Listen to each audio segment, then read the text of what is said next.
देखिए, किस कारण से ब्राह्मण वर्ण में जन्म मिलने के बाद व्यक्ति क्षत्रिय वर्णों को प्राप्त हो जाते हैं अगले जन्म में। अर्थात इस जन्म में अगर कोई ब्राह्मण है तो किस कारण से अगले जन्म में वो क्षत्रिय बन जाता है। यदि कोई इस जन्म में क्षत्रिय है तो ऐसा कौन सा कर्म है जिसे करके क्षत्रिय वैश्य बन जाता है, और वैश्य किस कर्म को करके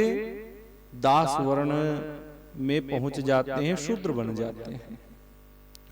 तो इस संदर्भ में महाभारत में अनुशासन पर्व के अंतर्गत दान धर्म पर्व में बताया गया है कि जो ब्राह्मण ब्राह्मणत्व का त्याग करके, जो ब्राह्मण ब्राह्मणत्व का त्याग करके क्षत्रिय धर्म का सेवन करता है, कहने का अर्थ यह है कि कोई ब्राह्मण है, ब्राह्मण के लिए खट कर्म बताए गए हैं, यज्ञ करना और यज्ञ करवाना, पढ़ना और पढ़ाना, दान लेना और दान देना।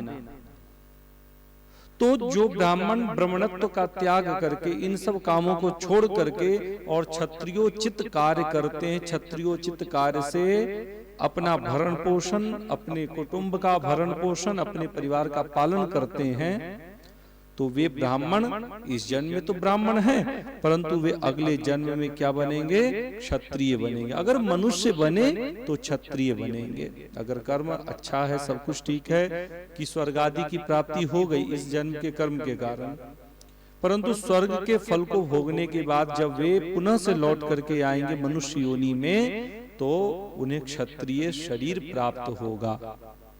इसी प्रकार यदि कोई क्षत्रिय है, क्षत्रिय के लिए जो कार्य दिया गया है, राज्य करना, प्रजा की रक्षा करना, कर लेना इत्यादि इत्यादि, तो अगर क्षत्रियोचित, अच्छा क्षत्रियोचित कार्य में बहुत सारे काम आ जाते हैं,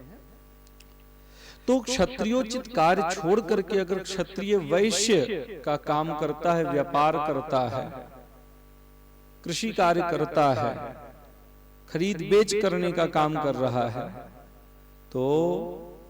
इस जन्म में अगर उसने इतना पुण्य कर लिया कि स्वर्ग आदि की प्राप्ति हो गई, और पुण्य के समाप्त होने के बाद जब पुनः से मनुष्य योनि अगर उसे मिली, तो मनुष्य योनि मिलने पर पूर्व जन्म के कर्म के कारण, चूंकि क्षत्रिय रह करके कार्य उसने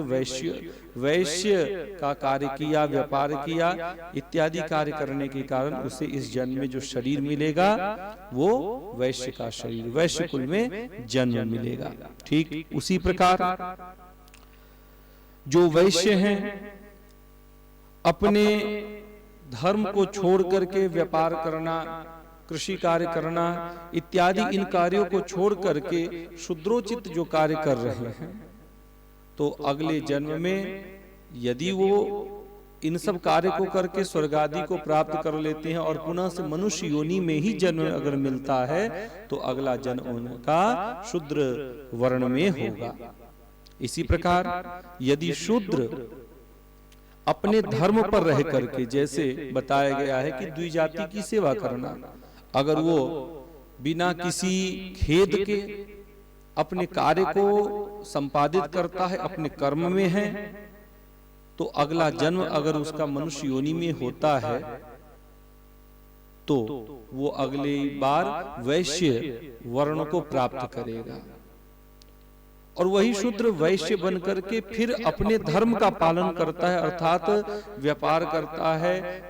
अतिथियों का सत्कार करता है, ब्राह्मणों का पूजन करता है, देवताओं का पूजन करता है, और उसके सारे अच्छे कर्म रहें, तो स्वर्ग